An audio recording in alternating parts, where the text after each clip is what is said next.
আমার একটা হুমকি আসে আমি যেন 24 ঘন্টার মধ্যে দেশ ত্যাগ করি। বিএনপির যে দিকটা উন্নত করা দরকার তার ভিতরে একটি হলো দলের আভ্যন্তরীণ যে গণতান্ত্রিক চর্চা। আপনার টার্গেট কি রকম ছিল যে আওয়ামী লীগ চলে গেলে আমার পছন্দের দল বিএনপি আসবে? আওয়ামী লীগের সবাই খারাপ তাও কিন্তু নয়, সেখানেও কিছু ভালো মানুষ আছে। শুধু শেখ হাসিনাকে ফ্যাসিবাদ কেন বলছেন? পৃথিবীর কোনো রাষ্ট্রে সংবিধান দিয়ে নিয়ন্ত্রণ করা যায় না। বাংলাদেশ কি সোমালিয়ার পথে যাওয়ার সম্ভাবনা আছে কিনা? কোনো স্বৈরাচার এই দেশে আর তৈরি হবে না। যদি তৈরি হয় আমরা কিন্তু সে দলমত তখন দেখব না। রাজপথ আর বিশ্ববিদ্যালয়ের চেয়ার, এই দুটো গন্তব্য সাধারণত একই মানুষের জীবনে মেলে না। আজকের অতিথি ব্যতিক্রম। ছাত্র রাজনীতি থেকে বিশ্ববিদ্যালয়ের শিক্ষক, বর্তমানে আফ্রিকার সোমালিয়ার দারুস সালাম ইন্টারন্যাশনাল ইউনিভার্সিটির ভাইস চ্যান্সেলর হিসেবে আছেন। একজন বাংলাদেশের জন্য যা নিঃসন্দেহে বিরল, কিন্তু এটুকুই তার পরিচয় নয়। জুলাইয়ের রক্তঝরা দিনগুলোতে হাজার মাইল দূরে বসেও তিনি ছিলেন সরব। সেই কণ্ঠ কতটা প্রভাব ফেলেছে, সেই সিদ্ধান্তগুলোর দায় কতটুকু, এসব প্রশ্ন থাকবে আজ। অতিথি হিসেবে আছেন প্রফেসর ডক্টর আসিফ মিজান। স্বাগত আপনাকে। কেমন আছেন? জি, আসসালামু আলাইকুম। আলহামদুলিল্লাহ, আমি ভালো আছি, আপনাকে ধন্যবাদ। একজন রাজপথের কর্মী হিসেবে আপনি একসময় ছিলেন, সেইখান থেকে এখন বিশ্ববিদ্যালয়ের ভিসি, যাত্রাটা কেমন ছিল? যাত্রাটা আসলে সুখে দুঃখে মিলেমিশে, তবে আমি সবসময় এই যাত্রাকে এনজয় করেছি। কারণ আপনি নিশ্চয়ই গানটা শুনেছেন, যদি ইচ্ছে থাকে অটুট তাহলে একদিন জয় আসবে। তো আমার প্রচণ্ড রকম এই আত্মবিশ্বাস ছিল যে একদিন আমি প্রতিষ্ঠানের সর্বোচ্চ পর্যায়ে পুজতে চাই, যে প্রতিষ্ঠানে আল্লাহ আমাকে এনগেজড করুক। তো ছাত্র জীবনে আমার ড্রিম ছিল হয় আমি বিশ্ববিদ্যালয়ের শিক্ষক হব, না হয় আমি একজন আইনজীবী হব, একজন ব্যারিস্টার হব। তো আল্লাহ আমার প্রথম ইচ্ছাটা কবুল করেছেন। আপনার রাজনীতির গল্প শুনতে চাই। কেমন ছিল যে সময় আপনি রাজনীতিতে ছিলেন, কি কি করেছেন? পারিবারিকভাবেই আমাদের পরিবার একটি ঐতিহ্যবাহী পরিবার এবং একটি জাতীয়তাবাদী শক্তির পরিবার। তো আমি যখন হাই স্কুলে পড়তাম তখনই আমাদের উপজেলা ছাত্র দলের নেতৃবৃন্দ আমাকে তাদের সাথে সম্পৃক্ত করেছিলেন এবং সেই যে তখন ক্লাস 8-এ পড়ি মাত্র, এবং আমাকে সভাপতি বানিয়েছিলেন। তা তৎকালীন দক্ষিণ অঞ্চল পত্রিকায় রিপোর্টও হয়েছিল। তো সেই যে যাত্রা শুরু, তারপর থেকেই সচেতনভাবে একজন জাতীয়তাবাদী কর্মী হিসাবে দলের সাথে আছি, কাজ করে যাচ্ছি নীরবে নিভৃতিতে। মাঝে মাঝে যখনই সুযোগ হয়েছে বা প্রয়োজন হয়েছে ছুটে গিয়েছি রাজপথে। যেহেতু আপনার রাজনৈতিক কর্মী হিসেবেই প্রথম পরিচয়টা ছিল, সেক্ষেত্রে সেই রাজনৈতিক জীবন নিয়ে আপনার সবচেয়ে ভালো লাগার মুহূর্তগুলো কেমন ছিল? খুব ভালো লাগে এখনও, যখন ওই সময়ের আমার কাছের ভাই বোনেরা যারা আমাকে ভালোবাসেন তারা যখন বলেন যে তারা আমাকে আসলে একজন রাজনীতিবিদ হিসাবে দেখতে চেয়েছিলেন। তাদের স্বপ্ন ছিল যে আমি সম্পূর্ণভাবে একজন রাজনৈতিক ব্যক্তিত্ব হিসাবে আমার জীবনকে গড়ে তুলি। ইচ্ছাটা আমার যে ছিল না তা নয়, তবে আমার বাবা শিক্ষক ছিলেন। আমার কাছে সবসময় প্রশ্ন আসতো যে আমি কিভাবে নিরবচ্ছিন্নভাবে আমার দেশের এবং জনগণের সেবা করতে পারি। তো আমার বাংলাদেশের যে পলিটিক্যাল কালচার, তাতে আমার মনে হয়েছে যে আমি যদি ব্যারিস্টার হতে পারতাম তাহলেও মানুষকে সেবা দিতে পারতাম।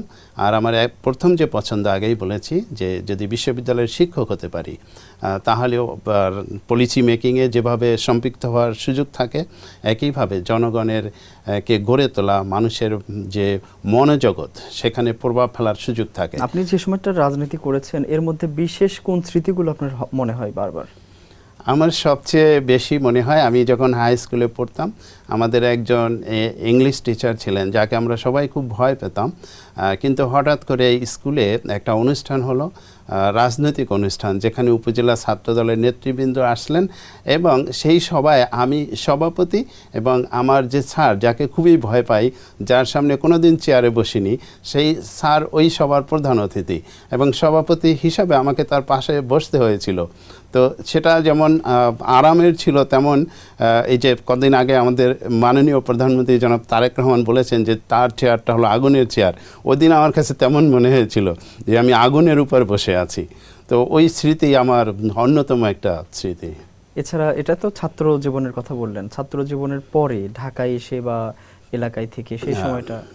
যখন আমি ম্যাচিউরড হিসাবে একজন রাজনৈতিক সচেতন কর্মী রাজপথে লড়াই সংগ্রামে অংশগ্রহণ করতেছিলাম, তখন অনেকগুলি স্মৃতি আছে, যার সবগুলি তো আসলে আপনি জানেন ওই সময় মিডিয়া এমন ছিল না, ডকুমেন্টস আমার হাতে নেই।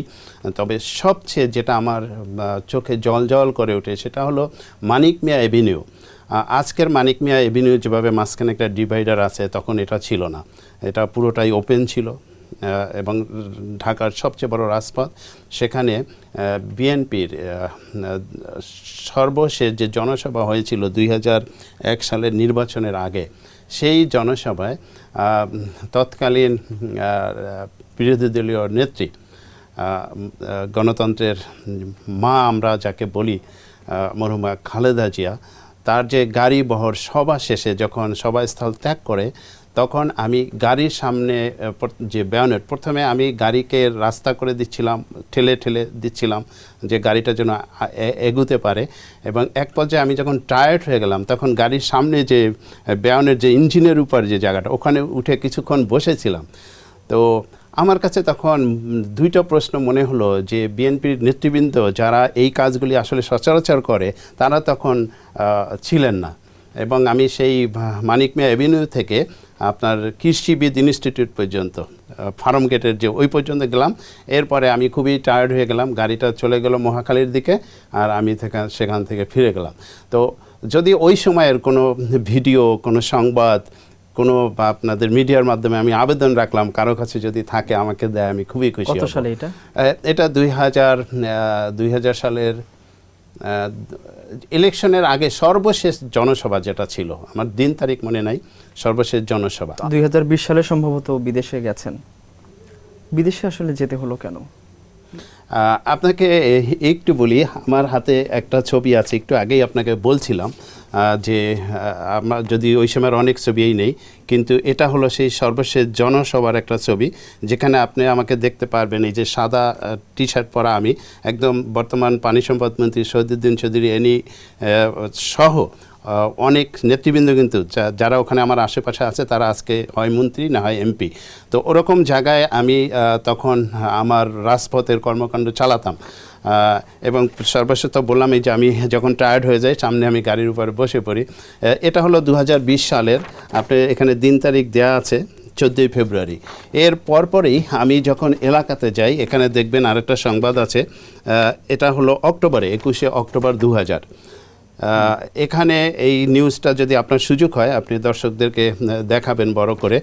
সেখানে আমাকে হত্যার উদ্দেশ্যে কিডন্যাপিংয়ের চেষ্টা করা হয়, কিন্তু আমার যে পারিবারিক একটা বন্ধন আছে সমাজের সাথে, মানুষের সাথে, সেই কারণেই তারা সেদিন ব্যর্থ হয় এবং আল্লাহ আমাকে সেখান থেকে সেভ করে। তো এরপরে যখন নির্বাচন হয়, নির্বাচনের পরে আপনি জানেন যে ক্ষমতাসীন দলের পদ পজিশন পাওয়া কিন্তু খুবই টাফ। কিন্তু আমার ভূমিকার কারণে আমাদের তৎকালীন নেতা এবং এমপি, বর্তমান তথ্য সম্প্রচার মন্ত্রী মাননীয় মন্ত্রী জহিরুদ্দিন স্বপন ভাই আমাকে কিন্তু প্রথমে যুব দলের জয়েন্ট সেক্রেটারি এবং তারপরে মূল দলের প্রচার সম্পাদক এই দায়িত্ব দিয়েছিলেন। তারপরে এলাকাতে আমি আসলে খুব বেশি থাকিনি, আমি তখন ঢাকায় চলে আসি, যাতায়াতের মধ্যে ছিলাম। এবং সর্বশেষ যখন 2007 সালে আমি এশিয়ান ইউনিভার্সিটি অফ বাংলাদেশে শিক্ষক হিসাবে যোগদান করি, ফলে আমি পুরোপুরি নিজেকে আবার একজন একাডেমিশিয়ান হিসাবে টার্ন করি এবং রাজনীতি থেকে কিছুটা মানে ফিজিক্যাল পলিটিক্স থেকে নিজেকে কিছুটা গুটিয়ে নেই। আপনি কি নিজেই পরিকল্পনা করেছিলেন যে বিদেশে এখন যেখানে ভিসি হিসেবে আছেন সেখানে যাওয়ার কোনো পরিকল্পনা তখন থেকে করছিলেন কিনা? হ্যাঁ, আমি যখন শিক্ষক হলাম তখন আমার কাছে একটাই প্রশ্ন ছিল যে আমার ছাত্রছাত্রীরা তারা নানান পথ এবং মতের মানুষ হবে, সুতরাং আমার আর কোনো সক্রিয় রাজনীতি বা আমার রাজনৈতিক দর্শন যেন আমার ছাত্রছাত্রী টের না পায়। আমি চাই না তাদের ভিতরে আমার ইন্টারেকশনে কোনো রকম ব্যথা ঘটুক, কোনো দূরত্ব সৃষ্টি হোক। 2020 সালের 7ই জানুয়ারি আমি ফ্লাই করি, কিন্তু আমি অনলাইনে জয়েন করি 1 জানুয়ারি। তো এই যে আমার যাওয়া, এটা অত্যন্ত কাকতালীয়, অত্যন্ত অনিচ্ছাকৃত। হঠাৎ করে আমার একটা হুমকি আসে যে আমি যেন 24 ঘন্টার মধ্যে দেশ ত্যাগ করি। আসলে আপনার প্রশ্নের উত্তরে দিতে গিয়ে আজকে আমি এই কথা বলতে বাধ্য হচ্ছি, এটা কিন্তু আমার পরিবার, বিশ্ববিদ্যালয় কেউ জানে না। আমি এটা সম্পূর্ণ গোপন রাখি এবং বিশ্ববিদ্যালয় কর্তৃপক্ষকে আমি অনুরোধ করি যে আমি চাকরি ছেড়ে দিয়ে চলে যেতে চাই। আসলে কি হুমকি আসছিল বা ওই ঘটনাটা একটু ডিটেইল জানতে চাই। আপনি জানেন, আমার রুমে, আমি যে হেড অফ দি ডিপার্টমেন্ট, আমার রুমে আমি নিজে তো নামাজ পড়ি, আরও অনেকেই আসেন নামাজ পড়ার জন্য। এটা one kind of prayer room also. So এখানে কারো ছবি টানানো ছিল না। তো এই প্রথম সূত্রপাত হয় ছবি না টানানোকে কেন্দ্র করে। ফলে এটাকে সূত্র ধরে আমাকে নানান ট্যাগ দিয়ে, বিশেষ করে আমাকে তৎকালীন সরকার বিরোধী একজন শক্তি হিসাবে তারা আখ্যায়িত করে এবং সেখানে সরকারের ঊর্ধ্বতন এক কর্মকর্তার ভাই আমার সাবঅর্ডিনেট ছিলেন। তিনি তার যেই সরকারি যে প্রভাব প্রতিপত্তি সেটাই আসলে প্রয়োগ করে, কারণ তিনি আমার সাবঅর্ডিনেট ছিলেন, এটা তার জন্য তিনি হয়তো স্বাভাবিকভাবে নিতে পারেন নাই। সব কিছু মিলে তিনি আমাকে থ্রেট করেন যে 24 hours I have to leave the country. আমি আসলে কাউকে এই ঘটনা না বলে, কারণ আমি চাই না কারো ভিতরে আতঙ্ক তৈরি হোক, আমি শুধু বলেছি না, স্রেফ আমার নিজের ইন্টারেস্টে আমি চলে যাচ্ছি। এভাবে আমি চলে যাই এবং বিশ্ববিদ্যালয় কর্তৃপক্ষ, বিশেষ করে এশিয়ান ইউনিভার্সিটি অফ বাংলাদেশ এর যে প্রতিষ্ঠাতা উপাচার্য professor doctor Abul Hasan Mohammad Sadek sir, আমি ওনার কাছে খুবই কৃতজ্ঞ। উনি আমাকে প্রথমে ছুটিতে যেতে বললেন, পরে যখন আমি বললাম স্যার আমার কিছু ইস্যু আছে, আপনাকে আমি এখন বলতে পারবো না, বাট আপনি আমাকে খুব কুইকলি রিলিজ করেন, তখন উনি আমাকে 3 দিনের মধ্যে আমার সমস্ত দেনা পাওনা সহ আমাকে বিদায় করলেন, আনুষ্ঠানিকভাবে অনুষ্ঠান করে বিদায় করলেন। এবং আমাকে যে বিশ্ববিদ্যালয়ের যে পেমেন্ট চেকটা, সেটাও তিনি ফাউন্ডার ভাইস চ্যান্সেলর স্যার নিজ হাতে এবং বন্ধের দিন ট্রেজার সাহেবকে ডেকে এনে তারপর আমাকে দিয়েছেন, আমার হাতে তুলে দিয়েছেন। বাংলাদেশ থেকে যখন গেলেন, যেমনটা বলছিলেন যে রাজনৈতিক একটা ট্যাগিংয়ের শিকারও হয়েছিলেন, আবার একসময় আপনি ওই সময় তো বিএনপি কর্মীও আপনি ছিলেন। তো এই বিএনপি কর্মী পরিচয়টা কি আপনার এই বিদেশের চাকরির ক্ষেত্রে কোনো প্রভাব ফেলেছে, নাকি সেই পরিচয়টা নিয়ে আরও নিজেই বিব্রত হয়েছেন? এরকম কোনো পরিস্থিতি গেছে কিনা? না, দেখেন, আমি আপনাকে শুরুতে বলেছিলাম যে আমি যখন বিশ্ববিদ্যালয়ের শিক্ষক, তখন কিন্তু আমি অ্যাবসলিউটলি একজন শিক্ষক। কিন্তু কর্তৃপক্ষ তারা তো যেহেতু জানে যে আমি একজন বিএনপিপন্থী, একজন জাতীয়তাবাদী শক্তির সমর্থক, সুতরাং তারা বিভিন্নভাবেই আমাকে ডিস্টার্ব করার চেষ্টা করতো, সেটা তারা অব্যাহত রেখেছিল। এবং আমি যখন বিদেশে চলে গিয়েছি, ভেরি আনফর্চুনেট যে তারা ওই বিশ্ববিদ্যালয়ে ইমেল করেছে, হ্যাঁ, এমন সব বাজে ইমেল করেছে, বিশ্ববিদ্যালয় কর্তৃপক্ষ ইমেলগুলি পড়ে হেসেছে আর মানে আমার দিকে বারবার তাকাতো। যেমন একটা ইমেলের কথা আপনাকে বলতে পারি, তারা আমাকে বললো যে দেখো, একটা ইমেল এসছে যে তুমি হলো যে এটিএম কার্ড, হ্যাঁ, তুমি এই এটিএম কার্ড ফ্রড করো, দেশে এরকম অনেক কিছু করে ঠরে তুমি খুব বিপদে আছো এবং তুমি কখনো দেশে যেতে পারবে না, এরকম একটা ইমেল এসছে। তো তারা বললো, ফর্চুনেটলি এই ইমেলটা গেছে আমি যাওয়ার প্রায় 6 মাস পরে। তো এই 6 মাসের মধ্যে তারা আমার আচরণ, কথাবার্তা সব কিছু দেখে তারা এত বেশি অ্যাপ্রিসিয়েট করেছে আমাকে এবং প্লিজড ছিল যে ওই মেলটা যে মানে একটা ভুয়া ইমেল, এটা আমার বলতে হয় নাই। তারাও হেসেছে, আমিও হেসেছি, ও পর্যন্ত এ নিয়ে আর কোনো কথা হয়নি। বাট চিন্তা করেন তারা আমার দেশ সম্পর্কে কী ধারণা পোষণ করে, যে এই দেশে কী ধরনের কিছু মানুষ আছে, যে তার দেশের একটা লোক বিদেশে একটা দায়িত্বশীল বিশ্ববিদ্যালয়ের প্রফেসর, তার বিরুদ্ধে এই ধরনের প্রোপাগান্ডা, মিথ্যা প্রোপাগান্ডা। বিএনপি পরিবারের সন্তান, আপনি বলছেন একসময় বিএনপি করেছেন, এখন কি অনানুষ্ঠানিকভাবে বিএনপির সাথে আপনি সক্রিয় কিনা বা রাজনীতিতে সক্রিয় কিনা? আনুষ্ঠানিকভাবে বিএনপির কোনো পদ পজিশনে নেই, কিন্তু অনানুষ্ঠানিকভাবে আমি জড়িত আছি, সক্রিয় আছি। বিএনপি যখন যে সিদ্ধান্তগুলি নিয়েছে কেন্দ্রীয়ভাবে, আমি চেষ্টা করেছি একজন একাডেমিশিয়ান হিসাবে সেগুলিকে কিভাবে এগিয়ে নিয়ে যাওয়া যায়, অর্থাৎ সেভাবেই আপনি সক্রিয় থেকেছেন। এখন যদি সেটা হয়, তাহলে সোমালিয়ার মতো একটা দেশের আপনি বিশ্ববিদ্যালয় চালাচ্ছেন, আবার একই সাথে বাংলাদেশের রাজনীতিতে আপনি সক্রিয়, এই দুইটা সত্তাকে আলাদাভাবে দেখেন কিভাবে আসলে? সোমালিয়া কিন্তু একটি আরব কান্ট্রি এবং এই আরব কান্ট্রিগুলির রাজনীতি কিন্তু খুবই কঠিন, বিশেষ করে ফরেনারদের জন্য কোনো রকম রাজনীতির সম্পৃক্ততা দেখানো নিজের দেশেরও, যেমন বাংলাদেশের যে রাজনীতি, সেটাও আমি ওখানে যদি তারা ফিজিক্যালি কোনো অ্যাক্টিভিটিস দেখে, এটা কিন্তু মারাত্মক হতে পারে, যেটা আমরা কিছু মিডল ইস্টের কান্ট্রিতে দেখেছি যে আমাদের অনেক ভাইয়েরা সেখানে অ্যারেস্ট হয়ে গিয়েছিলেন এবং তাদের জীবন কিন্তু বিপর্যস্ত হয়েছিল। সো এরকম রিস্ক কিন্তু আমার ছিল, কারণ আমার যে অ্যাক্টিভিটিস, এটা আমি যেহেতু সোমালিয়ার টপ লেভেলের যারা আছে তাদের সাথে বসবাস করি, তাদের সাথে রাষ্ট্রের সরকারের সাথে আমার অহরহ ইন্টারাকশন হয়, সুতরাং সুতরাং তারা কিন্তু আমার এই অ্যাক্টিভিটিসগুলি জানে। তো আমি এই ব্যাপারে সবসময় সচেতন থাকতাম যে এমন কিছু না হয় যে তারা বিরক্ত হয়। সো আমি বেশিরভাগ ক্ষেত্রে আমি যে ফেসবুকে পোস্ট দিয়ে যারা আমাকে ভালোবাসেন, যারা আমার কথা পছন্দ করেন, যারা আমার কাছ থেকে শুনতে চান, যেমন আমি খুবই আনন্দিত, একদিন একজন আমাকে ফোন দিলেন আমেরিকা থেকে। তিনি ফোন দিয়ে বললেন, স্যার আমি বাংলাদেশের অমুক বিশ্ববিদ্যালয়ের অ্যাসোসিয়েট প্রফেসর, আমেরিকাতে এসেছি পিএইচডি করতে। তিনি একটা পাবলিক বিশ্ববিদ্যালয়, বাংলাদেশের স্বনামধন্য এক পাবলিক বিশ্ববিদ্যালয়ের অ্যাসোসিয়েট প্রফেসর। তিনি আমাকে বলেন, স্যার আমি আপনাকে সবসময় ফলো করি এবং আপনার লেখা থেকে আমরা অনুপ্রাণিত হই এবং এই ফ্যাসিস্ট বিরোধী আন্দোলনে যে আমরা অপেক্ষা করে থাকি আপনি কখন কি বলেন, কারণ আপনার যে কথাবার্তাগুলি খুবই ইনফরমেটিভ এবং বিশ্বাসযোগ্য এবং এগুলি আমাদেরকে ইনফ্লুয়েন্স করে এই ফ্যাসিস্ট বিরোধী আন্দোলনে আরও বেশি সক্রিয় হতে। তো এভাবে আমি সচেতনভাবে যাতে ওই দেশের কোনো আইনের ব্যত্যয় না ঘটে সেগুলি ঠিকঠাক রেখেই চলার চেষ্টা করেছি, একইভাবে এভাবে সক্রিয় থেকেছি। সেখান থেকে কি জুলাই আন্দোলনে ভূমিকা রেখেছেন? জুলাই আন্দোলনে তো আলহামদুলিল্লাহ একজন অনলাইন অ্যাক্টিভিস্ট হিসাবে আমি জুলাই আন্দোলন থেকে 15ই আগস্ট 2025 পর্যন্ত আমি সক্রিয় ছিলাম, কারণ ক্ষমতা গ্রহণের পরেও আমার কাছে নানান রকম আতঙ্ক মনে হচ্ছিল। আমি মূলত 15ই আগস্টের পরে নিয়মিত ঘুমিয়েছি। এর আগে আমি 20-22 ঘন্টা কাজ করতাম অনলাইনে, নানান রকম যোগাযোগ দেশে বিদেশে, টেলিফোনে। ইভেন আমি পরবর্তী সময়ে ঢাকাতে একজন সরকারের উচ্চপদস্থ কর্মকর্তা একটা মিটিংয়ে সবার সামনে আমাকে বলেছেন যে তিনিও আমার ফেসবুক পোস্ট থেকে তথ্য নিতেন এবং তার অবস্থান ঠিক করতেন এবং তার সহকর্মীদেরকে উৎসাহিত করতেন। অর্থাৎ জুলাই আপনার ভূমিকার কথা আপনি বলছেন? আমার জুলাইয়ের ভূমিকার কথা বলছি। যদি সেটা হয় তাহলে আপনি বিভিন্ন কৌশল নিয়ে নিশ্চয় কথা বলেছেন। ডেফিনেটলি। জুলাই আন্দোলনে প্রবাসে বসে থেকে আপনার রণকৌশল শেখানো এবং যারা গুলির সামনে বুক পেতে দিয়ে আন্দোলন করা, এই দুইটার তো নিশ্চয়ই ফারাক আছে। নৈতিক জায়গা থেকে কিভাবে মূল্যায়ন করবেন? দেখুন, এই দুইটার ফারাক আসলে আকাশ এবং পাতাল।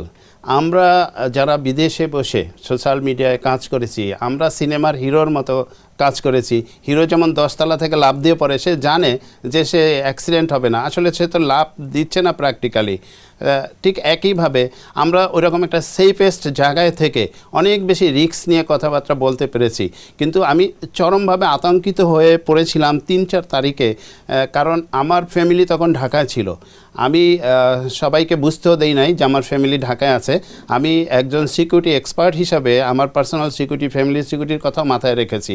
আপনাকে এই ফাঁকে বলে রাখি যে আমি কিন্তু পুলিশ স্টাফ কলেজ থেকে advance masters in criminology and police management করেছি। ফলে আমার এই ব্যাপারে কিছু জ্ঞান আছে, আমি এগুলি সচেতনভাবে থেকেছি। তারপরেও 3-4 আগস্ট আমি চরম আতঙ্কে ছিলাম, কারণ আমার 2টা ছেলে ঢাকায় আছে, আমার ওয়াইফ ঢাকায় আছে।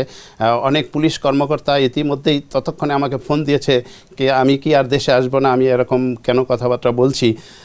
সব কিছু মিলে আতঙ্কে ছিলাম। তো আমি নিজে বিদেশে কিন্তু আমার পরিবার দেশে, এতেই আমি চরম আতঙ্কে ছিলাম। তাহলে আমার যে ভাই বা বোন রাজপথে নিজের জীবনকে বাজি রেখে না, একদম নিশ্চিতভাবে বলা যায় যে বেশি সম্ভাবনা ছিল maybe they will be killed, তো তাদেরকে আমি স্যালুট করি এবং তাদের সাথে আমি নিজেকে তুলনা করতে চাই না কোনোভাবেই। আপনি কিছুক্ষণ আগে আরেকটা কথা বলছিলেন, কোনো একটা মিটিংয়ের কথা বলছেন, যে সেখানেও আলোচনা হয়েছে যে আপনার ভিডিও বা ছবি দেখে বা ফেসবুক পোস্ট থেকে তারা নির্ধারণ করেছিল কি করা উচিত। অর্থাৎ আপনি একজন নির্ণায়ক ভূমিকা রেখেছেন, এই রকম বলতে চাচ্ছেন।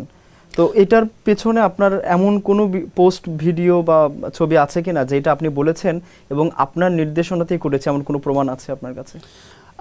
প্রত্যেকটাই তো ধরেন এমনই ছিল, যেমন পুলিশ অফিসাররা ফোন দিয়ে জানতে চাইতো, এগুলি ফেসবুকে আসলে ওইভাবে আসতো না।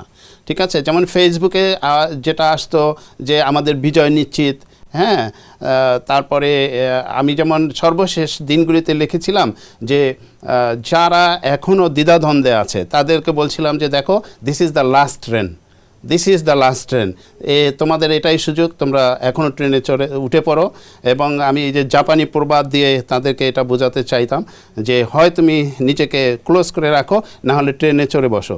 এই ট্রেন ছেড়ে গেলে কিন্তু তুমি আর উঠতে পারবে না। অতএব এগুলি কিন্তু আমার যারা আমার ফ্রেন্ড লিস্টে যারা আছে বা যারা দর্শক সবাই অত্যন্ত সচেতন, তারা কিন্তু স্পষ্টভাবে বুঝতে পারে যে এটা লাস্ট ট্রেন্ড কী। তারপরেও যারা বুঝতে পারতো না অনেকে আমাকে ফোন দিত যে আমি কি বোঝাতে চেয়েছি। তো তখন আমি তাদের স্পষ্টভাবে বলতাম যে এটা নিশ্চিত যে এই সরকার পড়ে যাবে, এটা কেউ টিকাতে পারবে না। অতএব যে আন্দোলন সংগ্রামে তোমরা অংশগ্রহণ করো, লাস্ট ট্রেন মানেই হলো এই সংগ্রামের ট্রেন, ফ্যাসিস্ট বিরোধী বৈষম্য বিরোধী আন্দোলনের যে ট্রেন, এই ট্রেনে তোমাদের উঠে পড়ার এটাই লাস্ট সুযোগ, এরপরে কিন্তু আর সুযোগ পাবে না এই ট্রেনে চড়ার। আচ্ছা, ওই সময়টা তো যেটা রেমিটেন্স শাটডাউন দেওয়া হয়েছিল, একটা ঘোষণা এসেছিল। তো এই রকম ঘোষণার ফলে যারা প্রবাসে থাকতেন তারা কিন্তু জানতেন যে পরিবার একটা আর্থিক চাপের মুখে পড়বে। এই সিদ্ধান্তটাকে তখন আপনি কিভাবে দেখেছিলেন বা কতটা উপযুক্ত ছিল? দেখুন, এই সিদ্ধান্তটা উপযুক্ত কি অনুপযুক্ত এটা আমরা তখন বিবেচনা করিনি। তখন আমাদের একটাই টার্গেট ছিল যে আমাদের ভাই বোনেরা তাদের জীবন দিয়ে এই স্বৈরাচারকে দেশ থেকে, ক্ষমতা থেকে বিতরণ করতে চাচ্ছে, এবং তাদের সেই তারা সফলতা পেয়েছে স্বৈরাচারকে এই দেশ থেকে বিতাড়িত করে। এটা আমাদের তখন টার্গেট ছিল। আমাদের একটাই কনসিডারেশন ছিল যে একজন জীবন নিয়ে দাঁড়িয়ে গেছে রাজপথে, আর আমি অর্থনৈতিকভাবে সমস্যায় থাকবো, পরিবার সমস্যায় থাকবে, এটা আমাদের কাছে তখন খুবই তুচ্ছ ব্যাপার ছিল। অর্থাৎ আমরা এটা কনসিডারই করতে যাইনি যে পরিবার কিভাবে হবে। যারা কনসিডার করেছে আমি তাদেরকে খারাপ কিছু বলবো না, কিন্তু তারাও কিন্তু সচেতনভাবে পরিবারকে বলেছে যে তোমরা যেভাবে পারো চলো, আমরা এখন টাকা পয়সা দিতে পারবো না। আচ্ছা, আপনি বলছিলেন যে স্বৈরাচার শব্দটা ব্যবহার করেছেন, নিশ্চয় শেখ হাসিনাকে বলেছেন। আমি একটু জানতে চাই যে এমন 2-3টা কারণ বলেন যেই কারণে আসলে তাকে ফ্যাসিবাদ বলা যায়। শেখ হাসিনার সরকার, এই সরকার প্রথমত সে কোনো ভোটের মাধ্যমে কিন্তু আসেনি। এই সরকার এটা কোনো রাজনৈতিক তৎপরতার মাধ্যমে আসেনি, এবং এমনও হয়েছে যে শেখ হাসিনা তার যে রাজনৈতিক দল, সেই দলের যে মূল শক্তি ছাত্রলীগ, যুবলীগ, নির্বাচনের সময় সে তাদের উপরও বিশ্বাস করতো না, নির্ভর করতো না। সে বিশ্বাস করতো, নির্ভর করতো পুলিশের উপরে, প্রশাসনের উপরে। সে যে ছিল পিটিয়েছে, দিনের ভোট রাতে করেছে, আপনি নিশ্চয়ই সংবাদপত্রের জগতের একজন মানুষ হিসেবে জানেন, এটা কিন্তু তার দলীয় লোক দিয়ে সে করেনি, করেছে প্রশাসনের লোক দিয়ে। কারণ কি? সে দলীয় লোকদেরকেও সে বিশ্বাস করে না। কি বিশ্বাস করে না এর প্রমাণ কি? আপনার নিশ্চয়ই মনে আছে শেখ হাসিনা নিজে সংসদের লবিতে দাঁড়িয়ে একদিন বলেছিল যে সে তাকে ছাড়া কাউকে বিশ্বাস করে না। ফ্যাসিবাদ হওয়ার জন্য কি এটুকু যথেষ্ট? না, এটা প্রাথমিক কিছু আপনাকে অনুষঙ্গ বললাম। তো যার ক্ষমতার বৈধতা নেই, এবং যে শাসনতন্ত্র আমাদের আছে, সংবিধান, আপনি দেখেছেন শেখ হাসিনা যা বলতো তাই ছিল আইন দেশে। তো তিনি তো সংবিধান অনুসরণ করতেন না। তিনি যদি সংবিধান অনুসরণই করতেন তাহলে চিফ জাস্টিসকে সরিয়ে দিতে পারতেন না। অতএব তিনি যা বলেছেন সেটা শুধু আইন না, তিনি শাসক ছিলেন, বিচারক ছিলেন। তিনি আসামি ধরতেন, তিনি রায় লিখতেন, তিনি সেটা কার্যকর করতেন। তো স্বৈরাচার বলার জন্য যে যে উপকরণ দরকার তার অনেক বেশি যে তিনি চর্চা করেছেন। আর একটা রাজনৈতিক দল হিসাবে তো আপনি দেখেন এই আওয়ামী লীগ, সে শুধু রাজনৈতিক দল হিসাবে তার কোনো যে রাজনৈতিক দলের যে আনুষঙ্গিক যে গুণগুলি থাকা দরকার তার কোনো কিছু কি তার দলের মধ্যে বা তার মধ্যে ছিল? রাজনৈতিক দল সে নির্বাচনে যাবে, জনগণ তাকে পছন্দ করলে ভোট দিবে, এবং ভোটের মাধ্যমে সে ক্ষমতায় এসে কী করবে? জনগণের আশা আকাঙ্ক্ষা বাস্তবায়ন করবে। কিন্তু সে তো জনগণের আশা আকাঙ্ক্ষা শুনতেই যায়নি, জনগণের ভোটের কাছেই যায়নি। এবং সে নিজেই বলেছে সে কি করতে চায়। এই দেশ তার, কারণ এই দেশ তার বাবা স্বাধীন করেছে, অতএব এই দেশে সে যা চাবে তাই হবে, এবং তাই তিনি প্র্যাকটিস করেছেন। তাকে আপনি স্বৈরাচার যদি বলেন তো খুব কমই বলা হবে। বিচার বহির্ভূত হত্যাকাণ্ডের কথা বলেন, এছাড়া তার শাসন নিয়েও ইতোমধ্যে বলেছেন। তো এটা কি শুধুমাত্র আওয়ামী লীগের সময় হয়েছে? ইতোপূর্বে বিএনপির সময় কি এরকম কখনোই ঘটেনি এই ঘটনাগুলো? যদি ঘটে থাকে তাহলে শুধু শেখ হাসিনাকে ফ্যাসিবাদ কেন বলছেন? না, প্রথমত ধরেন বিএনপি যতবার ক্ষমতায় এসছে জনগণের ভোটে আসছে, আবার জনগণ যখন চায় নাই বিএনপি ক্ষমতা থেকে ক্ষমতার বাইরে চলে গিয়েছে। আপনারা এটাও দেখেছেন যে 1996 সালে 2টা নির্বাচন হয়েছিল। প্রথম নির্বাচনে তৎকালীন প্রধানমন্ত্রী ঘোষণা দিয়েছিলেন যে আওয়ামী লীগের দাবি মেনে কেয়ারটেকার গভর্নমেন্ট সিস্টেম চালু করার জন্য নির্বাচন, এবং সেই নির্বাচন হলো তারা ডে নাইট অধিবেশন বসে সংবিধান সংশোধন করে। কেন সংবিধান সংশোধন করলেন? নিজেদের ইচ্ছা না, জাতীয়তাবাদী শক্তির চাহিদা না, তৎকালীন বিরোধী দলের চাহিদা অনুসারে সংবিধান সংশোধন করে তারা আপনার পার্লামেন্ট ভেঙে দিলেন। অতএব দেখা গেছে বিএনপি সব সময় জনগণের ইচ্ছার প্রতিফলন ঘটিয়েছে অতীতেও এবং সামনেও ঘটাবে। বিএনপির সময়ে আপনি যেটা বলেছেন যে এরকম কি কিছু হয়নি, হ্যাঁ নিশ্চয়ই কিছু হয়েছে বিধায়ী তো বিএনপি ক্ষমতার বাইরে যেতে বাধ্য হয়েছে। নির্বাচনে যেভাবে হোক বিএনপি আসতে পারেনি, কিন্তু বিএনপি মেনে নিয়েছে। বিএনপি তারা ভুল করবে না বা করে নাই তা নয়, কিন্তু বিএনপি যখন ভুল করে তখন সে সেটা মেনে নেয় যে আমার এটা ভুল হয়েছে। এবং ভবিষ্যতেও আপনি দেখবেন যে এমন যদি কিছু হয় যে জনগণ যদি না চায় যে বিএনপি কন্টিনিউ করবে না, আপনি দেখবেন ইনশাআল্লাহ বিএনপি জোর করে ক্ষমতায় থাকবে না। জনগণের সমর্থন নিয়ে বিএনপি অতীতেও রাষ্ট্র চালিয়েছে, যতদিন জনগণ বিএনপিকে চাবে ততদিন চালাবে ইনশাআল্লাহ। আচ্ছা, এই যে এখন বর্তমানে যে গণভোট বিষয়টা আলোচনায় চলছে, সংবিধান সংস্কার, এগুলো নানা রকম বিতর্ক চলছে সংসদের ভিতরে সংসদের বাইরে। তো এই জায়গা থেকে আপনার কাছে আমি একটু অন্যদিকে জানতে চাই। কমন প্রশ্ন তো সবাই করছে, সেটা হচ্ছে যে বিএনপির ভেতরের গণতন্ত্র আপনি কতটা দেখেন, দলের অভ্যন্তরীণ যে গণতন্ত্র আপনার অবস্থান থেকে? আচ্ছা, বিএনপি একটি বাংলাদেশের সর্ববৃহৎ রাজনৈতিক দল এবং এই দেশের রাষ্ট্র ক্ষমতায় বিএনপি বহুবার ছিল, বহুদিন ছিল। কিন্তু বিএনপির তো সব কিছু যে গুণ আছে তা না, তার ভিতরে কিছু ত্রুটি বিচ্যুতি আছে দেখেই মাঝে মাঝে সে ক্ষমতার বাইরে চলে গিয়েছে। তো বিএনপির যে দিকটা উন্নত করা দরকার তার ভিতরে একটি হলো দলের আভ্যন্তরীণ যে গণতান্ত্রিক চর্চা, এখানে বিএনপির কমতি রয়ে গেছে। তো আমি আশা করি যে একটা কথা আছে, মর্নিং শোজ দ্য ডে। তো বর্তমান মাননীয় প্রধানমন্ত্রী জনাব তারেক রহমান যেভাবে শুরু করেছেন, তাতে আমার বিশ্বাস যে গণমানুষের যে চাহিদা, যে বিএনপি শুধু দেশের জন্য গণতন্ত্র প্রতিষ্ঠা করবে তা না, দলের আভ্যন্তরীণ যে গণতান্ত্রিক ব্যবস্থা সেটিও ঢেলে সাজাবে এবং চর্চা করবে। আগামী দিনে আবারও রাজনীতিতে নিজেকে সক্রিয় করার কোনো ইচ্ছা আছে কিনা বা পরিকল্পনা করছেন কিনা, অথবা কোনো নির্বাচন হয়তো সামনে আসছে, সেই নির্বাচনে নিজেকে দাঁড় করাতে চান কিনা, বা যেখানে আছেন সেখানেই কোনো টার্গেট আছে কিনা আপনার? ধন্যবাদ। প্রথমে আপনার শেষ কথা দিয়ে শুরু করি। যেখানে আছি সেখানে আলহামদুলিল্লাহ অনেক ভালো আছি, কিন্তু আপনি জানি না বিদেশে বেশি দিন একসাথে থেকেছেন কিনা। আমি সোমালিয়া যাওয়ার আগে সর্বোচ্চ বিদেশে 7 দিন থেকেছি। আমি বিদেশে যেতাম শর্ট ট্রিপে, অনেক গিয়েছি কিন্তু শর্ট ট্রিপ 5 দিন 7 দিন। তো একটা কথা আছে, আপনার কবির ভাষায় বলতে হয়, স্বদেশের প্রেম যত সেই মাত্র অবগত বিদেশেতে অধিবাস যার। তো বিদেশে আপনি যতই স্বর্গ সুখে থাকেন না কেন, এই সুখ আসলে আপনাকে তৃপ্তি দিবে না, দেশ আপনাকে টানবেই। তো আমিও যত তাড়াতাড়ি সম্ভব দেশে ফিরে আসতে চাই এবং দেশের জন্য আরও সক্রিয় হতে চাই, কাজ করতে চাই। তো আপনার প্রশ্নের প্রথম অংশ রাজনীতি। দেখুন, একজন রাষ্ট্রবিজ্ঞানের ছাত্র হিসাবে আমরা জানি, আপনিও জানেন, সবাই জানে, মানুষ স্বভাবতই সামাজিক এবং রাজনৈতিক জীব। আমরা কিন্তু সকলেই রাজনীতি করি, পরিবারের মধ্যে, অফিসে, সব জায়গায়। বাট পেশা হিসাবে রাজনীতিকে নেয়ার চিন্তাটা এখনও আমার মাথায় সক্রিয় নয়। কিন্তু আপনাকে আগেই বলেছি যে সোসাইটিতে একটা ডিমান্ড আছে, আমাকে যারা ভালোবাসেন তাদের একটা ডিমান্ড আছে যে আমি যেন সরাসরি রাজনীতিতে সম্পৃক্ত হই। যদি সেরকম সুযোগ আসে, আমি আলহামদুলিল্লাহ আল্লাহর রহমতে এখন সরাসরি সম্পৃক্ত হওয়ার জন্য আমি মনে করি যে প্রথমত অর্থনৈতিকভাবে স্বাবলম্বী হওয়া দরকার। একজন মানুষ যদি অর্থনৈতিকভাবে স্বাবলম্বী না হয় এবং সে রাজনীতিতে আসে, তাহলে সে পরিপূর্ণভাবে দিতে পারবে না, এটা আমি মনে করি। তো আপনাদের দোয়ায় আলহামদুলিল্লাহ এখন আমি অর্থনৈতিকভাবে স্বাবলম্বী আছি। এখন আমার যদি সুযোগ আসে তাহলে আমি পুরোটাই ঢেলে দিতে পারবো দেশের জনগণের জন্য রাজনীতির মাধ্যমে। অর্থাৎ আপনি আবারও নিজেকে রাজনীতিতে সক্রিয় করতে চান?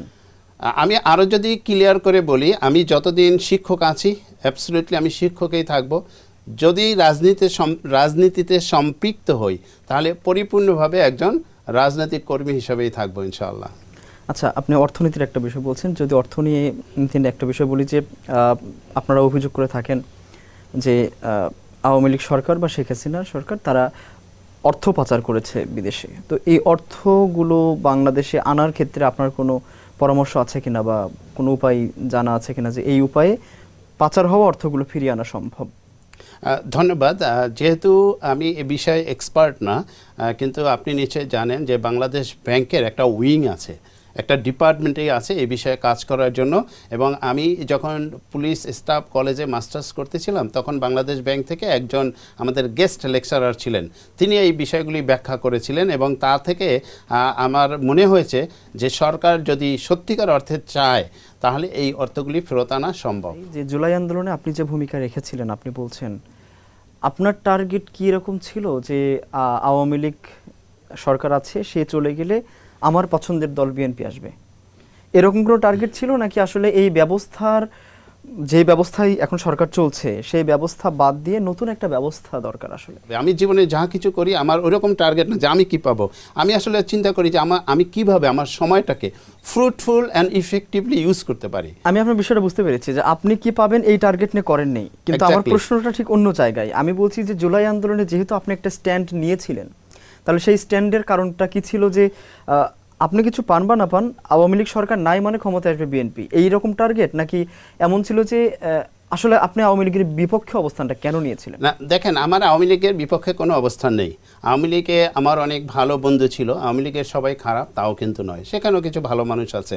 এবং আপনি জানেন এবং আমি নিজে বিশ্বাস করি যে অনেক আওয়ামী পরিবারের সন্তান এই ফ্যাসিস্ট হাসিনার বিরুদ্ধে রাজপথে নেমে এসেছিল, কারণ তিনি যা করেছিলেন এটা কোনো দলের কাজ না, এটা কোনো নেত্রীর কাজ না, এটা কোনো রাষ্ট্রনায়কের কাজ না। অতএব তিনি তো শুধু আমাদের না, তার দলের অনেকে বাধ্য করেছেন তার বিরুদ্ধে দাঁড়াতে। অতএব আমরা রাজপথে যারা নেমেছেন জীবনের ঝুঁকি নিয়ে, বা আমরা যারা অনলাইনে সিরিয়াস ছিলাম, অনেক ঝুঁকি ছিল আমাদের পরিবারের প্রতি, আমরা আসলে কোনো ওরকম হিসাব নিকাশ করে না। আমরা আমাদের শিশুদেরকে হত্যা করা হচ্ছে, আমাদের ভাই বোনদেরকে হত্যা করা হচ্ছে, দেশে চরম অরাজকতা তৈরি করা হচ্ছে, এরকম একজন ফ্যাসিস্টকে সেখান থেকে সরানোর একমাত্রই বিকল্প ছিল তাকে রাষ্ট্র ক্ষমতা থেকে টেনে হিসড়ে সরিয়ে দেওয়া, এবং সেটা হয়েছে আলটিমেটলি। সুতরাং এখানে কোনো রাগ, আমাদের ব্যক্তিগত রাগ এবং ক্ষোভের কোনো বিষয় ছিল না, বিষয় ছিল তিনি যে অ্যাক্টিভিটিসগুলি করেছেন তারই সাধারণ প্রতিক্রিয়া। সেই সাধারণ প্রতিক্রিয়া হিসাবে আর সবার মতো আমি সাথে ছিলাম। আচ্ছা, সেই রকম নতুন কোনো ফ্যাসিবাদ বা সেই রকম স্বৈরাচার যাতে আর বাংলাদেশে না আসতে পারে, এর জন্য কি কোনো পরিবর্তন দরকার আছে কিনা আপনার জন্য, যাতে সেই উপায়টাই না থাকে? ধন্যবাদ। দেখেন, আপনি ফাঁকে আরও একটা প্রশ্ন করেছিলেন, সেটা শেষ হয় নাই, যে সংস্কার ইত্যাদি ইত্যাদি। আসলে পৃথিবীর কোনো রাষ্ট্রে সংবিধান দিয়ে নিয়ন্ত্রণ করা যায় না। আজকের আমেরিকা দেখেন, গণতন্ত্রের সবচেয়ে বড় দুইটি রাষ্ট্র ভারত এবং আমেরিকা। আজকে দেখেন আমেরিকার ট্রাম্প সাহেব, তিনি কিন্তু কোনো সংবিধান কোনো কিছু শুনছেন না। আমি আমার ছাত্রদের বলি যে তোমরা আর পররাষ্ট্রনীতি এ সমস্ত পড়া বাদ দাও, এই আমেরিকার পররাষ্ট্রনীতি পড়ো, কারণ আমেরিকার ট্রাম্প নীতিই হলো এখন বিশ্বের পররাষ্ট্রনীতি। সুতরাং আপনি যেটা প্রশ্ন করেছেন এটার উত্তরটা আসলে এক কথায় দেওয়া সম্ভব না। আমাদের এই যে পরিবর্তন, এই পরিবর্তন যেটা আমাদের মনোজগতে একটা বড় পরিবর্তন নিয়ে এসছে, আমাদের প্রত্যাশা হলো যে সত্য এবং মিথ্যার যে লড়াই, এই লড়াই অব্যাহত থাকতে হবে। ন্যায় এবং অন্যায়ের যে লড়াই, এই লড়াই অব্যাহত থাকতে হবে। এবং স্বৈরাচারী মনোভাব এবং গণতন্ত্রকামী মানুষের যে লড়াই, এই লড়াই অব্যাহত থাকতে হবে। মাননীয় প্রধানমন্ত্রী তারেক রহমানের কাছে আমার এটাই নিবেদন, এই লড়াই যাতে অব্যাহত থাকতে পারে সেই পরিবেশ তিনি করে দিবেন, এবং কোনো স্বৈরাচার এই দেশে আর তৈরি হবে না। যদি তৈরি হয় আমরা কিন্তু সে দলমত তখন দেখব না। যেমন আওয়ামী পন্থী অনেক লোকেই আওয়ামী করার কারণে শেখ হাসিনাকে শেষমেশ সাপোর্ট দিতে পারেন নাই। আমি আসিফ মিজান এটুকু বলতে পারি, যদি আমার দলও স্বৈরাচার হয়ে ওঠে আমরা রাজপথে দাঁড়িয়ে যাব।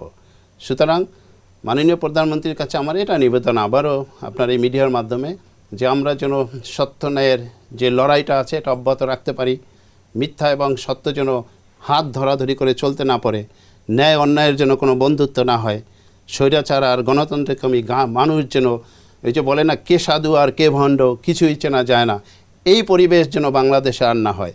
সেই যে চর্চা, সেই যে লড়াই, এটা অব্যাহত রাখতে হবে।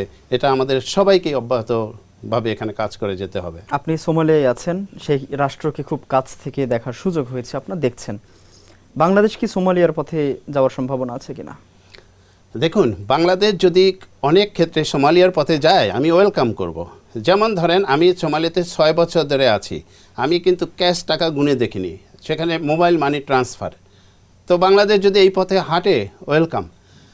সোমালিয়াতে আপনারা জানেন উবার আছে, ট্যাক্সি আছে, এদের কোনো পার্সেন্টেজ দিতে হয় না, যে কোম্পানি এটা ম্যানেজমেন্ট করে এটা ফ্রি। যদি বাংলাদেশে এই পথে আসে আমি ওয়েলকাম। ড্রাইভার সাহেবরা কষ্ট করে উবার চালায়, কোম্পানিকে বড় একটা পার্সেন্টেজ দিতে হয়। তারপরে ইলেকশনের পরে সোমালিয়াতে কোনো ভায়োলেন্স নাই, বাংলাদেশ যদি এই পথে আসে আমি ওয়েলকাম জানাই। সোমালিয়াতে আমি 6 বছরে মানুষ রাস্তাঘাটে মারামারি করে তা দেখি নাই, বাংলাদেশ এই পথে আসলে ওয়েলকাম। সোমালিয়াতে যদি একটা অ্যাক্সিডেন্ট হয়, কেউ কাউকে মার্ডারও করে, সেখানে কোনো কাওয়াজ হয় না, সেখানে তাদের সেটেল সিস্টেম আছে, কি রিমেডি হবে, কার কি পানিশমেন্ট হবে, ব্যাস ওয়েলকাম অ্যান্ড ডান। যদি বাংলাদেশ সেই পথে আসে ওয়েলকাম। সোমালিয়াতে আপনার মানুষ আরেকজন মানুষকে যেভাবে রেসপেক্ট করে আপনি চিন্তাও করতে পারবেন না। সেখানে কিন্তু সেলফ ডিগনিটি খুবই বেশি রেসপেক্টেড, প্রত্যেকের ডিগনিটি আছে, প্রত্যেকেই সম্মানিত। এটা যদি আমাদের দেশে মেনটেন হয় আলহামদুলিল্লাহ। সো এরকম অনেক কিছুই আছে যেটা সোমালিয়ার মতো হলে আমাদের জন্য অনেক ভালো। তাদের যে সমস্যাগুলি আছে সেগুলি আমাদেরও আছে, বাট তারা আপনি জানেন সেখানে একটা যুদ্ধ বিধ্বস্ত দেশ, মাত্র 20 বছর পূর্বে সেখানে গৃহযুদ্ধ হয়েছিল। সেই গৃহযুদ্ধ তারা এখন ধাপে ধাপে কাটিয়ে উঠতেছে। তো সেই ধরনের কোনো পথে বাংলাদেশ কোনো দিন যাবে না ইনশাআল্লাহ। সেটা যারা সেই পথে নিতে চাবে তাদেরকে আমরা ফ্যাসিস্ট হাসিনার মতো আবার বিতরণ করব। তো আমরা চাই না এই বাংলার মাটি আর রক্তে ভিজুক। আল্লাহ যেন আমাদের সেই পথে কোনো দিন না নেন। রাজনীতি থেকে এখন ভাইস চ্যান্সেলর হিসেবে আছেন, এর মধ্যে সবচেয়ে বড় শিক্ষা কি পেয়েছেন? আলহামদুলিল্লাহ, আমি তো প্রতিদিনই শেখার চেষ্টা করি। আমি আমার ছাত্রর কাছ থেকে শিখি, আমার যারা সহকর্মী আছে তাদের কাছ থেকে শিখি, সাংবাদিক বন্ধুদের কাছ থেকে শিখি। তো সবচেয়ে বড় শিক্ষা যেটা পেয়েছি সেটা হলো যে মানুষের ভালোবাসা, এর উপরে আর কিছু নেই। সো আমি চেষ্টা করি এবং আরও বেশি চেষ্টা করব যে আমি যা কিছু করি না কেন মানুষ যেন আমাকে ভালোবাসে। যদি মানুষ শুধু ভালোবাসে না, ভালোবাসার পিছনে থাকে বিশ্বাস, বিশ্বাস না করলে ভালোবাসা আসে না। তো আমার জীবনে এটাই বড় পাওয়া এবং শিক্ষা যে মানুষের ভালোবাসা পাওয়াটাই হলো সাকসেস, মানুষের জন্য কিছু করতে পারাটা এটাই হলো সাকসেস। সবশেষ আপনি কিছু বলতে চান কিনা? ধন্যবাদ। আমি বলতে চাই যে নতুন স্বপ্ন নিয়ে এশিয়া পোস্ট এসেছে এবং গতকালকেই যা চমকপূর্ণ যে অনুষ্ঠান হয়েছে সারা দেশ নয় সারা বিশ্বে আলোড়ন সৃষ্টি করেছে। সত্য এবং ন্যায়ের যে লড়াইয়ের কথা আমি একটু আগেই বলেছি, ন্যায় অন্যায়ের লড়াইয়ের কথা, গণতন্ত্রগামী মানুষ এবং স্বৈরতন্ত্রের বিরুদ্ধে যে লড়াই, এই লড়াইয়ে এশিয়া পোস্টকে আমরা সাথে পাবো এবং সে যে নিরপেক্ষ সংবাদ প্রচারের যে প্রতিশ্রুতি দিয়ে এসছে, সেখানে গতকাল আপনি জানেন যে মাননীয় তথ্য সম্প্রচার মন্ত্রী তিনি উপস্থিত ছিলেন এবং তিনি যে চমৎকার গ্রিটিংস দিয়েছেন এশিয়া পোস্টের জন্য, আলহামদুলিল্লাহ I am really very happy and hopeful. So আমি সবাইকে বলতে চাই যে আসুন আমরা মানব সেবায় নিজেকে নিয়োজিত করি। আমরা কি পাবো আর কি পাবো না এই হিসাব না করে আমরা আমাদের কাজটা করে যাই এবং নিজেকে আমি কি চাই, আমি জীবনে কোথায় যেতে চাই, সেই জন্য নিজেকে যোগ্য করে তুলি। আমি যদি ধরেন বাংলাদেশের প্রেসিডেন্ট হতে চাই, প্রাইম মিনিস্টার হতে চাই, বা একজন বিজ্ঞানী হতে চাই, বা একজন বিশ্ববিদ্যালয়ের শিক্ষক হতে চাই, আর মহান আল্লাহ যদি আমাকে এটা দিতে চান, এটা আল্লাহর কাছে তো অত্যন্ত সামান্য। সুতরাং আমাদের কোনো চাওয়ার ক্ষেত্রে যেন কোনো লিমিটেশন না থাকে। আমরা আনলিমিটেড চাবো, কিন্তু দায়িত্বটা হলো আমার, সেই চাওয়ার জন্য আমি তৈরি তো। অর্থাৎ আমাকে যদি আল্লাহ সেই জায়গায় নিয়ে যান, আমি কি নিজেকে যোগ্য করে তুলেছি? তো আমি সবাইকে অনুরোধ করব আপনারা যা চান একান্ত মনে চাবেন এবং সেই চাওয়ার জন্য নিজেকে যোগ্য করে তুলবেন। আর মাথায় রাখবেন আপনার যোগ্যতা শেষ কথা নয়, মহান আল্লাহর রহমত হলো শেষ কথা। সুতরাং আমরা সবাই তৈরি থাকি যার যার ইচ্ছা পূরণের জন্য, আর সেই স্বপ্ন পূরণের যিনি মালিক, যিনি সিদ্ধান্ত গ্রহণকারী, সেই মহান আল্লাহর অনুকম্পা, দয়া, রহমত কামনা করি। তাহলেই আমরা অভিষ্ট লক্ষ্যে বুঝতে পারবো ইনশাআল্লাহ। সো সবার জন্য আমার এটাই বার্তা, আসুন শুধু স্বপ্ন না দেখি, স্বপ্নের জন্য নিজেকে প্রস্তুত করি আর আল্লাহর রহমত প্রার্থনা করি। থ্যাংক ইউ, অনেক অনেক ধন্যবাদ আমাদের সাথে থাকার জন্য। আপনাকেও ধন্যবাদ এশিয়া পোস্টকে, এবং বিশেষ করে ধন্যবাদ যারা এতক্ষণ আমাদের সাথে ছিলেন বা ভবিষ্যতে আমাদের এই আলোচনা শুনবেন। তাদের জন্য আমার শুভেচ্ছা, দোয়া, এবং আমিও সবার কাছে দোয়া প্রার্থনা করছি। দর্শক, একেবারে শেষ মুহূর্তে চলে আসছি। দেখছিলেন আলাপনের আজকের পর্ব। দেখা হবে নতুন কোনো আলাপনে, থাকবেন নতুন কোনো অতিথি। সে পর্যন্ত ভালো থাকুন, সুস্থ থাকুন, শুভেচ্ছা নিরন্তর।